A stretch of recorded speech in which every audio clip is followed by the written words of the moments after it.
원전이 우리나라 산업에서 한 27%에 30% 정도 됩니다. 석탄과 LNG가 60%? 그게 아니고요. 효율성이죠. 10여 년 동안의 상황에서는 원전 정책에 대한 변화는 있을 수가 없다. 좀 색다른 관점으로 원전에 대해서 판단을 하시는 건 어떨까? 를 가진 종목이 앞으로의 시장 측면에서 볼 때는 굉장히 큰 시장이라고 볼 수 있겠죠. 한국 원전이 주목받는 이유가 무엇인가요? 엄밀하게 따져보면 한국의 원전이 글로벌리하게 크게 부각되는 것은 아닙니다. 다만 한국 원전이 그동안은 좀 침체되어 있다가 2008, 9년 정도에 아랍에미리트에 원전 수출한 이후에는 특별하게 중간 단계에서 어떤 내용이 없다가 최근에 체코라든가 영국이라든가 또 중동 쪽에서의 원전 수출 가능성들에 대한 얘기들이 나오면서 이 부분이 부각이 되고 있죠. 그리고 지금 글로벌리 전력수에 대한 증가 추세가 하두입니다. 이게 AI 데이터 센터의 전력 공급에 대한 문제가 대두되고 있기 때문에 이런 내용들이 이제 화두가 되고 있고요. 일단은 한국원전의 강점을 보이는 것이 비용. 타 국가 대비해서 좀 저렴하게 원전을 건설할 수 있고요.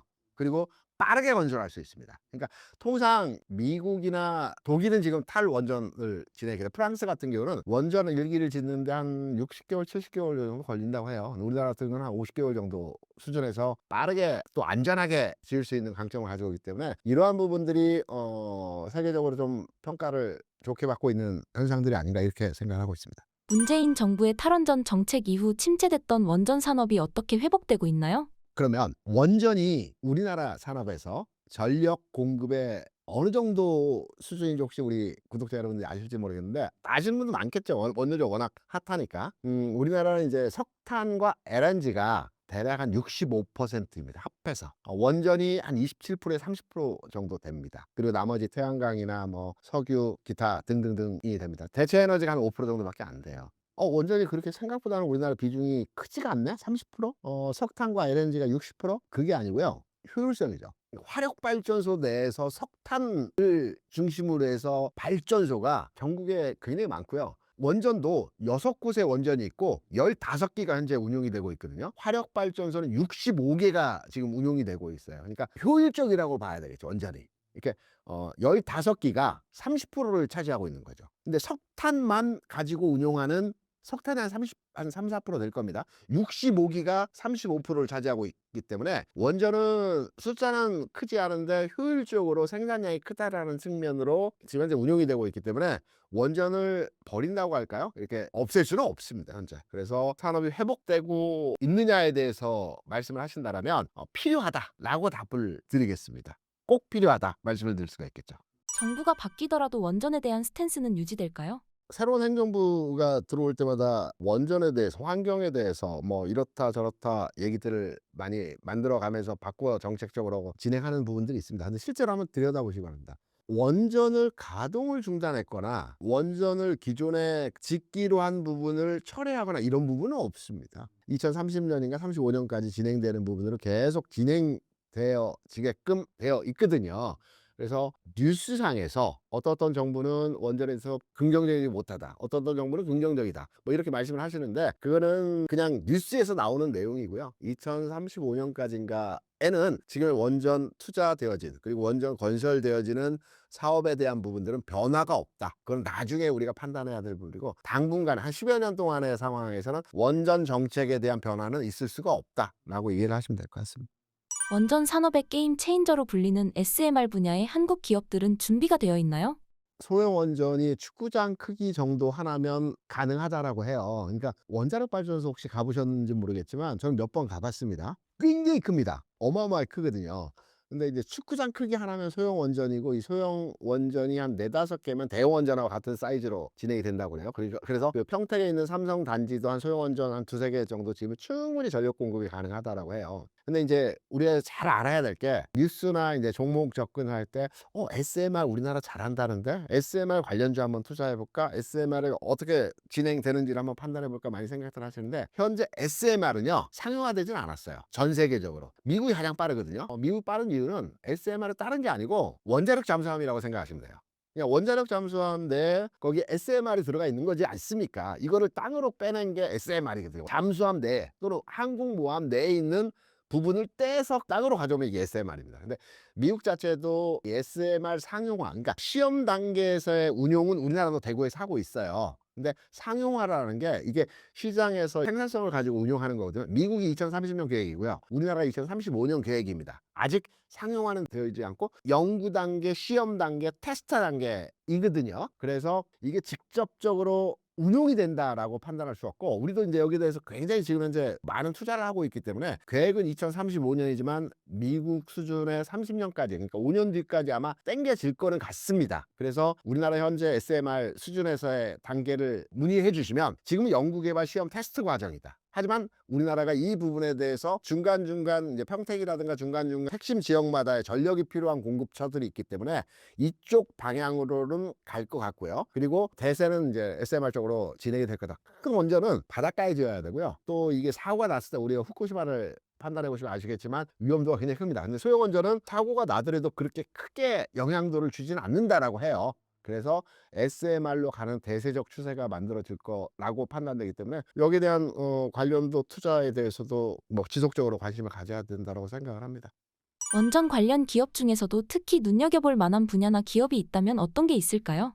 우리가 원전주만을 보게 되면 원전을 짓고 시공하고 설계하고 그다음에 유지보수하는 기업들을 많이 판단하시는데, 저는 좀 색다른 관점으로 원전주에 대해서 판단을 하시는 건 어떨까 생각합니다. 우리나라의 원전 6곳에 16기가 운용이 된다라고 말씀드렸지 않습니까? 그러니까 한 곳당 한 두세 기가 있는 겁니다. 원전이 우리가 TV에서 보면 크게 이렇게 원통형으로 되어 있는 그게. 근데 원전을 짓는 것도 굉장히 중요하거든요. 이 한 8조 원 정도 한 기 짓는데 비용이 들어간다고 해요. SMR 한 4조 5조 여기 왔다 갔다 합니다. 근데 400기의 원전이 현재 전 세계적으로 운용이 되고 있어요. 이 중에 한 반전은 러시아하고 중국입니다. 이는 그네들이 이제 만들고 수출은 못합니다. 왜냐면 기술력이 좀 떨어지기 때문에.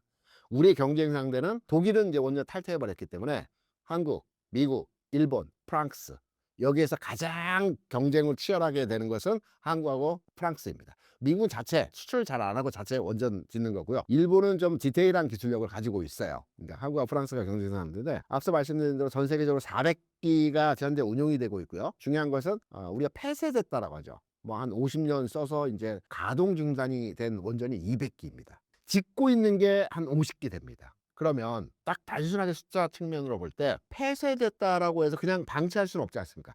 이거를 해체를 해야 되잖아요. 아주 드넓은 땅덩이여서 나는 그 지역은 절대 안 쓸 거기 때문에 그냥 방치해도 돼 라고 생각할 수도 있겠지만, 기본적으로 해체를 해야 되는 게 기본이거든. 지금 해체 그 비용이 3, 4조 들어간다고 그래요. 비용 부담 때문에 그냥 방치하고 있는 건데 궁극으로 이거 해체를 해야 되거든요. 그러면 해체 기술을 가진 종목이 앞으로의 시장 측면에서 볼 때는 굉장히 큰 시장이라고 볼 수 있겠죠. 해체 기술은 프랑스가 월등합니다. 우리나라도 지금까지 해체를 해본 적은 없지만 이 해체와 관련돼서 가장 빠르게 기술력을 확보하는 회사가 두산 에너빌리티입니다. 그래서 원전주에 대한 평가를 할 때 두산 에너빌리티가 계속 주가 움직이는 형태로의 진행이 되고 있고요. 저는 해체 관련해서 가장 강점을 보여주고 있는 두산 에너빌리티, 그리고 유지보수. 원전은 짓고 나서 유지보수가 필요하거든요. 계속 그 시설 관리가. 유지보수 같은 경우는 우진엔텍 같은 종목이 국내 상장 기업 내에서는 가장 월등한 경쟁력을 보유하고 있다고 해서, 큰 주식, 원전 설비이든 해체이든 큰 주식이다 하면 두산에너빌리티, 작은 주식, 소부장 정도를 판단하시면 우진엔텍 정도가 가장 긍정적으로 평가하는 종목입니다. 삼성전자 1분기 실적을 어떻게 보셨나요? 데이터상으로는 나쁘지 않았죠. 근데 세부 내용을 보게 되면 좀 우리가 바라봐야 될 것들이 있습니다. 뭐냐면 약 7조 좀 못되게 실적을 발표했죠. 뭐 지난 분기 대비해서 나쁘지 않았어요. 그리고 특히나 휴대폰 사업 부분에서 4조 원, 반도체 부분에서 1조 좀 넘는 금액, 그리고 전장 부분이 선방하는 형태로의 진행이 되었습니다. 휴대폰은 서프라이징이었죠. 원래 휴대폰과 반도체가 삼성전자의 35대 35, 70% 정도 점유하고요. 그리고 TV, LCD 이쪽이 뭐 한 10%, 15% 하고, 전장과 하만이 이제 나머지 부분을 차지하는 게 기본적인 구조적 측면에서의 사이즈인데, 휴대폰이 완전히 이번에 치고 나간 겁니다. 반면 좀 안타까운 게 반도체. 이 반도체 부분에서 1조 전후로 한 금액이라고 한다면 아쉽죠. 이 부분이 삼성전자의 주가가 지금까지 크게 오르지 못한 근본적 요인이라고 판단이 되고 있어요. 근데 이 부분이 개선이 될 가능성의 여지가 충분히 현재 나타나고 있습니다. 그래서 전체 큰 맥락에서 본다라면 긍정적으로 바라본다. 이번 1분기 실적에 대해서 긍정적으로 본다. 왜? 발표된 숫자로의 내용을 세부적으로 따져보면 그렇게 만족할 만한 수준은 아니지만 이 숫자에서 2분기에 3분기에 4분기에 좀 더 지금보다 나아질 수 있는 상황에서의 흐름이 포착이 됐기 때문에 긍정적으로 평가한다. 이렇게 해석을 합니다. 삼성전자의 메모리 반도체 경쟁력을 어떻게 보시나요? 틀림없이 살아나고 보고요. AI 나왔으니까 이제 제가 첨언으로 이 말씀을 한번 꼭 드리고 싶어요. 최근에 이제 클라우드웍스라는 종목이 갑자기 이상증자하면서 주가가 크게 빠졌죠. 최근에 그리고 AI 소프트웨어 관련 종목들이 동반해서 상승하고 하락하고 이런 과정들의 모습들이 나타납니다. 근데 실제로 우리가 AI 소프트웨어 관련주에 옥석이 가려지지 않았어요. 그러니까 AI가 종목명에 붙었다면 무조건 다 올라가는데 지금부터는 잘 판단하셔서 접근하셔야 될 것 같고요. 과거에 닷컴 버블이 있었을 때 닷컴주들이 과거에 이제 99년 뭐 전후로 해서 엄청나게 주가가 많이 상승했거든요.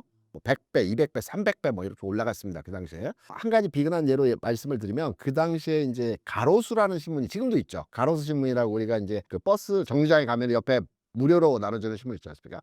이 신문이 상장될 때 상장명을 고민을 하다가 닷컴 열풍이니까 가로수 닷컴이라고 붙였습니다. 닷컴하고는 전혀 IT하고는 관계없는 데서요. 그러면서 상장되지만 주가 폭등을 해버렸습니다. 지금 AI 소프트웨어들이 이런 현상에서의 모습들을 보여주고 있는 상황이기 때문에 조금 조심해야 될 필요가 있다고 말씀을 드리고요. 그리고 삼성의 AI에 대해서 어떤 위치와 가능성들을 가지고 있느냐라고 말씀드리면 삼성은 뭐 HBM과 관련된 AI에 대한 진행보다는 온 디바이스입니다. 가장 그러니까 텍스트 분야에 있어서 삼성은 AI와 접목된 가장 빠른 기업이죠. 동시 통번역. 애플은 이미지, 삼성은 텍스트와 언어 이 부분에 있어서는 가장 지금 빠른 그 선두 기업이기 때문에 AI가 진화되고 삼성이 여기에 언어적 측면에서 발전이 될 때에는 AI의 뭐 선두 기업 쪽에서는 아주 부각이 될 수 있는 기업이라고 보죠. 애플이 이미지를 하는 것은 영어권 나라에서는 굳이 통번역에 대한 필요성을 못 느낍니다. 다 영어를 하니까. 하지만 비영어권 국가에서는 영어를 꼭 알아야 되기 때문에 이 통번역이 중요하겠죠. 그래서 삼성은 온디바이스 기반으로 한 언어적 방향에서의 AI 부분에 있어서 앞으로 펼쳐나갈 가능성이 높다. 이렇게 생각합니다. 이재용 회장이 삼성 사업부별로 강도 높은 질책을 하였는데 그 배경을 설명해 주신다면요? 그러니까 외국인이 삼성을 바라보면서 세 가지 문제점에 대해서 지적이라기보다는 시장 내에서 이렇게 얘기가 떠도는 내용이 있었죠. 업황. 반도체는 어차피 주기 산업, 사이클 산업이기 때문에 업황이 안 좋아졌다가 좋아지고 안 좋아졌다 좋아지고 이거 주기입니다. 그래서 반도체가 뭐 계속 안 좋고 계속 좋아지고 이러진 않아요. 주기 산업입니다. 그래서 업황에 대한 부분은 이제 점진적으로 개선이 되고 있다라고 이해를 하시면 될 것 같고요. 두 번째는 엔지니어들이 해외로 유출된다. 그러니까 SK하이닉스와 중국으로 유출된다는 부분이 또 시장에서 바라보는 평가에 삼성이 부정적인 이유였죠. 외국인들이 특히나. 근데 최근에 그 시장 12월, 1월에 삼성의 대규모 조직 개편이 있었습니다. DS 부분의 부사장, 뭐 AI 부분 사장 다 교체하고 기존까지는 여기서 문제시됐던 게 그러니까 관리 쪽 임원들이 현장 라인 임원을 맡았다라고 해서 이게 효율적 운영이 안 됐다라는 게 또 지적된 문제들이었거든요. 근데 이게 교체가 됐어요. 시장을 아는 그러니까 기술을 아는 헤더들로 교체가 됐기 때문에 이 부분도 어느 정도 해소됐다고 볼 수 있고 세 번째로 가장 중요한 게 리더십에 대한 부분이었습니다. 이재용 회장이 좀 너무 유연한 거 아니야? 이런 부분들이 그러니까 선 대회장 같은 경우는 강력한 리더십을 통해서 삼성을 끌어왔지 않습니까? 여기에 반해서 이재용 회장은 조금 유연한 성격의 사람이 아닌가라고 많이들 평가를 했었는데 최근까지 사법 리스크가 발목을 잡고 있었지만 사법 리스크도 어느 정도 완화가 됐죠. 그리고 지난 주총 이후에 강력한 메시지 이건희 회장이 와이프 빼고 다 바꿔라 이런 선언이 있었다라고 한다면 뭐 이재용 회장도 이번에 뭐 돈 되는 사업 그리고 강력한 메시지들을 줬다라는 측면에서 바뀌고 있다. 그래서 그간에 우리가 이미지화되었던 삼성에 대해 부정적인 내용들이 전환하고 있다. 이렇게 이해를 하시면 될 것 같습니다. 현재 삼성전자 파운드리 상황은 어떤가요? 이게 문제입니다. 이게 삼성이 제가 앞서서 이제 실적에 대한 부분을 말씀드렸는데 반도체가 1조 내외 영업이익을 분기 했다라고 말씀드렸는데 파운드 쪽이 지난해 5조 원 적자를 냈어요. 파운드리 쪽에 삼성이 굉장히 지난해 많은 부분을 투자를 했는데 이 투자 대비해서 효과를 내지 못하고 오히려 적자를 보였다는 게 지금 삼성의 주가가 9만 원, 10만 원, 20만 원 가기 전 단계에서 지금 적체된 흐름이거든요. 이 부분이 개선되어져야만이 이제 그 삼성의 원활한 주가 상황을 우리가 예상할 수 있는 거고요. 다만 긍정적인 요인들이 조금씩 있어요. 파운드리 분야에서 1위는 당연 뭐 TSMC라는 건 누구나 다 알 겁니다. 2위가 삼성입니다. 그럼 2위 시기나 하는데 왜 적자가 나? 이렇게 생각하실 수가 있겠죠. 근데 백분율로에서 TSMC가 파운드리, 전 세계 파운드리 시장에서 점유하는 그 포지션이 65% 정도입니다. 2위인 삼성은 8%입니다. 그러니까 2위지만 2위죠. 작은 2위일 뿐이고요. 나머지는 뭐 그 한참 아래죠. 어째 작은 회사들이 그걸 차지하고 있죠. 근데 파운드리에 대한 투자는 엄청나게 한 반면에 여기에 대한 성과도가 지금 나지 않고 있기 때문에 삼성의 주가가 이러한데, 긍정적인 요인이 무엇이냐 하면 최근에 파운드리 쪽에서 개선이 돼가고 있어요. 특히나 이제 일본의 닌텐도사에서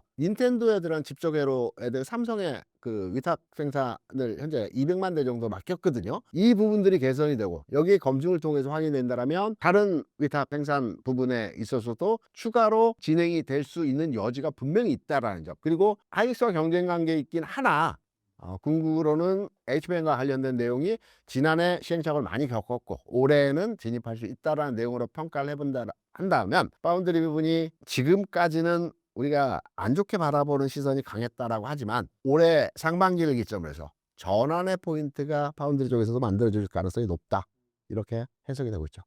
삼성 파운드리의 현재 수율과 가동률은 어느 정도인가요? 가장 돈 되는 거는요 3나노입니다. 그러니까 가장 비싸 고부가가치라고 하죠. 현재 가장 고부가치를 생산하고 있는 TSMC 완전 장악하고 있습니다. TSMC가 3나노를 장악했기 때문에 삼성이 그보다 앞서 2나노 개발을 뛰어들었던 거거든요. 근데 지금 우리가 흔히 쓰는 반도체 나노 부분에 대한 부분을 판단하는 보편적으로 쓰는 것들은 7, 8나노입니다. 그리고 이제 HBM과 같은 이제 고집적 고사양의 반도체가 이제 그 4, 뭐 3, 뭐 이 정도 나노인데 2나노에 치중을 했는데 아직까지 40%예요.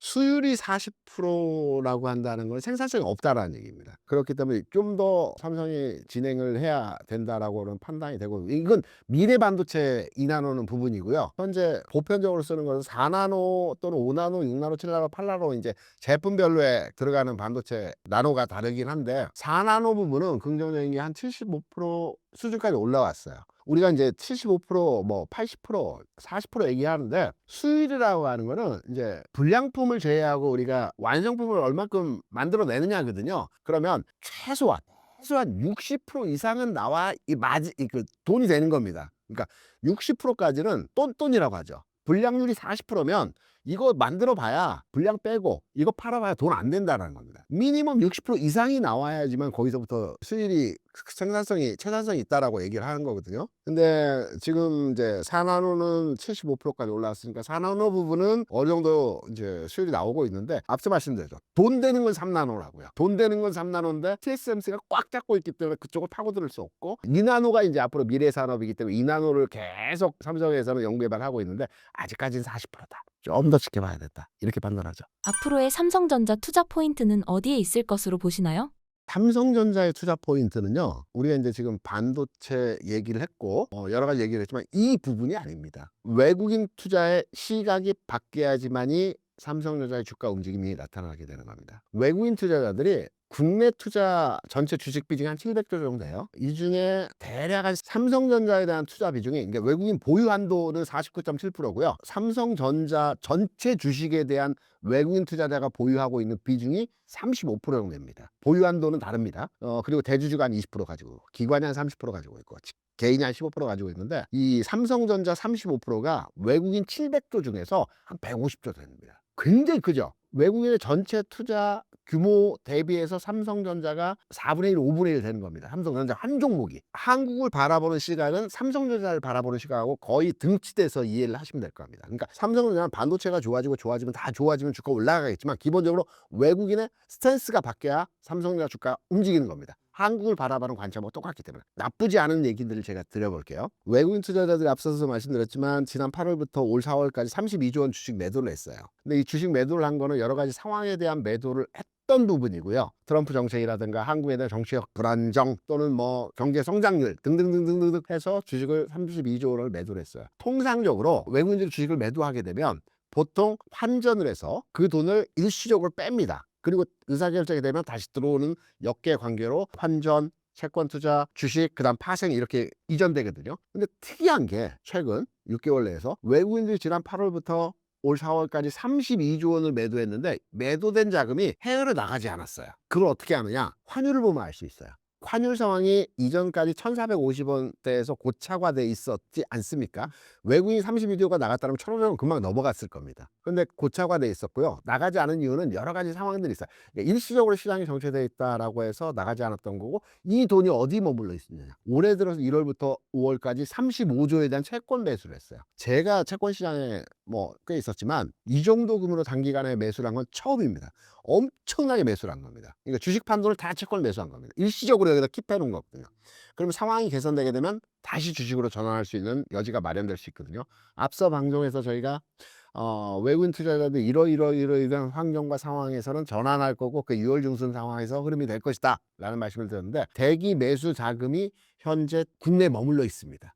그렇다면 우리 시장에서 여러 가지 개선과 또 미국 시장에서의 말씀드렸던 내용을 기반으로 해서 바뀌는 지점에서의 내용이 나타난다면 반도체가 뭐 실적이 어떻고 뭐가 어떻고 이런 내용보다는 전체적인 외국인 투자자들 시각이 바뀌는 지점에서의 흐름으로 전환될 때 삼성전자 주가가 세게 올라갑니다. 그리고 하나 더 다른 각도로 말씀드리면, 외국인 투자자들은 지난 20년 동안 삼성전자의 보유 한도 비중, 아까 35%라는 거는 전체 삼성전자 주식에서 35%를 가지고 있는 거고요. 모든 종목이 외국인 주식 보유 한도가 있습니다. 한도. 한전은 거의 다 찼고요. 은행주들은 75% 정도 되고요. 삼성전자는 지난 20여 년 동안에 50% 수준이 하단이고요. 그러니까 49%까지 내려간 적이 있습니다.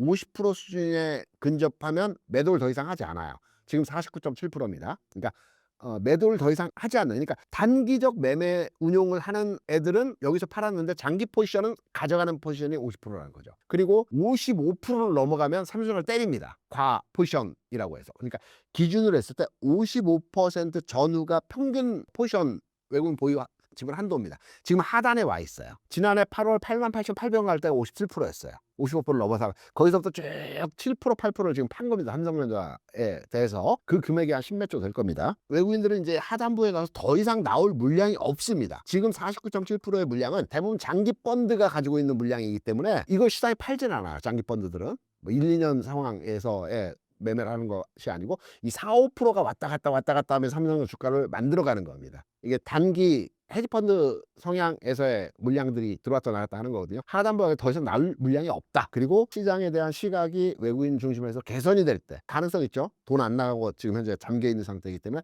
언제든지 채권을 주식으로 전환할 수 있는 상황이 지금 현재 만들어져 있는 거고요. 이 상황이 개선이 되고 환경이 변화했을 때, 그리고 우리 정책 불안정성이 안정화가 되는 상황이 만들어지게 되면 대략 이게 6월 중순이면 다 모든 게 해결되는 시점이지 않습니까? 앞서 미국 시장에서의 상황도 우리 시장도 6월 중순이면 새로운 정부가 들어설 거고 그런 정부에 의해서 새롭게 정책들을 추진할 거고 하기 때문에 외국인들은 그때부터 적극적으로 삼성전자를 살 수 있는 환경과 계기가 될 것이다 이렇게 판단하죠.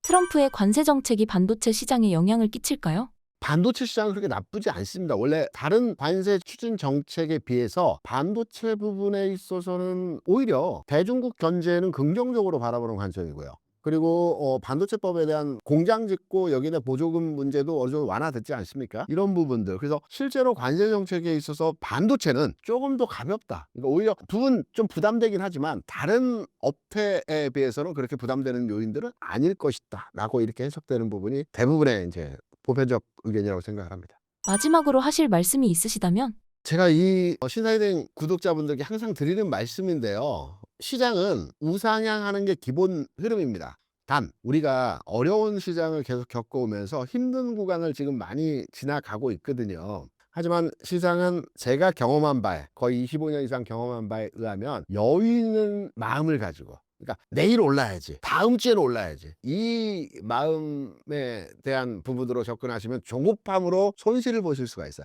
조금 넉넉한 마음으로 여유 있게 대응하신다면 시장 6월부터는 좋아질 겁니다. 조금만 기다리시면 계좌 좀 살아나는 이런 그 시장이 나타날 것으로 판단하고 있습니다.